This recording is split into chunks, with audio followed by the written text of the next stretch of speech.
ಪ್ರವೀಣ್ ಶೆಟ್ಟಿ ಬಣದ ವತಿಯಿಂದ ನಾವು ಮಾನ್ಯ ತಹಶೀಲ್ದಾರ್ ಮುಖಾಂತರ ಮಾನ್ಯ ಜಿಲ್ಲಾಧಿಕಾರಿಗಳಿಗೆ ಮನವಿಯನ್ನು ಕೊಡಲಿಕ್ಕೆ ಬಂದಿದ್ದೇವೆ. ಏನೆಂದರೆ ಉತ್ತರ ಕನ್ನಡ ಜಿಲ್ಲೆಯ ಅಂಕೋಲಾ ತಾಲೂಕಿನ ಶಿರೂರು ಗುಡ್ಡದಲ್ಲಿ ಗುಡ್ಡ ಕುಸಿತದಿಂದಾಗಿ, ಹೈವೇ ಪಕ್ಕದಲ್ಲಿರುವ ಗುಡ್ಡ ಕುಸಿತದಿಂದಾಗಿ ಅಲ್ಲಿ ಸ್ಥಳೀಯ ಜನ ಹಾಗೂ ವಾಹನಗಳು ಸಾಕಷ್ಟು ಅಲ್ಲಿ ಸಿಕ್ಕಾಕೊಂಡಿದ್ದಾವೆ ಅಂತ ಹೇಳ್ಬಿಟ್ಟು ಕಳೆದ 6 ದಿವಸಗಳಿಂದ ಇದು ಗುಡ್ಡ ಕುಸಿತವಾಗಿದ್ದು ಅಲ್ಲಿ ಜನ ಸಿಕ್ಕಾಕೊಂಡಿದ್ದಾರೆ. ಇಲ್ಲಿವರೆಗೂ ಕೂಡ ತೆರವು ಕಾರ್ಯ ಏನಿದೆ ಆಮೆಗತಿಯಲ್ಲಿ ಸಾಗ್ತಾ ಇದೆ.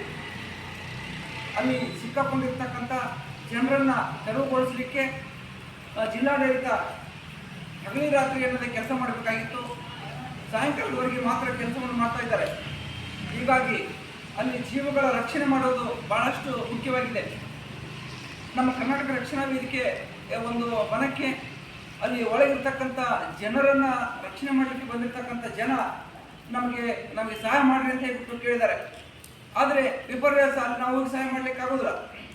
ನಾವು ಜಿಲ್ಲಾಧಿಕಾರಿಗಳಲ್ಲಿ ವಿನಂತಿ ಮಾಡ್ಕೊಳ್ಳೋದೇನೆಂದರೆ ಹಗಲಿ ರಾತ್ರಿ ಅಂದೇ ಆ ಕಾರ್ಯಾಚರಣೆ ಆಗಬೇಕು. ಆಗದೇ ಇದ್ದಂಥ ಸಂದರ್ಭದಲ್ಲಿ 2 ದಿವಸಗಳವರೆಗೆ ನಾವು ನೋಡ್ತೀವಿ. ಆಗದೇ ಇದ್ದಂಥ ಸಂದರ್ಭದಲ್ಲಿ ಉಗ್ರ ಹೋರಾಟವನ್ನು ನಾವು ಮಾಡ್ತೀವಿ. ಈಗಾಗಲೇ ಸಾಕಷ್ಟು ಜನ ಈ ವಿಷಯಕ್ಕೆ ಸ್ಪಂದಿಸ್ತಾ ಇದ್ದಾರೆ. ಇದು ಬಹಳಷ್ಟು ಆಮೆಗತಿಯಲ್ಲಿ ಸಾಗ್ತಾ ಇದೆ. ಒಂದು ಜೀವನ ಮರಣ ಹೋರಾಟವಾಗಿರ್ತಕ್ಕಂಥ ಆ ಸ್ಥಳದಲ್ಲಿ ಅಲ್ಲಿ ಜೀವಗಳು ಸಿಕ್ಕಾಕೊಂಡಿದ್ದಾರೆ.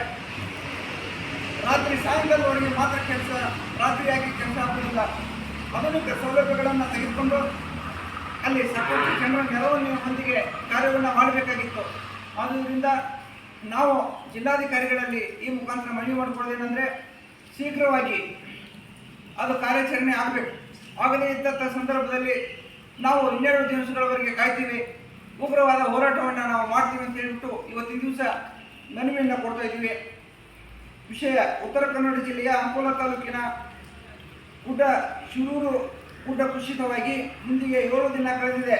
ಮಣ್ಣಿನಲ್ಲಿ ಸಿಲುಕಿರುವವರ ರಕ್ಷಣಾ ಕಾರ್ಯ ಮಾತ್ರ ಆಮೆಗತಿಯಲ್ಲಿ ಸಾಗುತ್ತಿದ್ದು, ತೀಕ್ಷ್ಣವಾಗಿ ಆಧುನಿಕ ಸೌಕರ್ಯದಿಂದ ಹಗಲು ರಾತ್ರಿ ಕಾರ್ಯ ಮಾಡಿ ಗುಡ್ಡದ ಮಣ್ಣಿನಲ್ಲಿ ಸಿಲುಕಿರುವವರನ್ನು ರಕ್ಷಣೆ ಮಾಡಬೇಕೆಂದು ಈ ಮುಖಾಂತರ ಕರ್ನಾಟಕ ರಕ್ಷಣಾ ವೇದಿಕೆ ಅವರಲ್ಲಿ ವಿನಂತಿಯನ್ನು ಮಾಡ್ತಾ ಇದ್ದೀವಿ.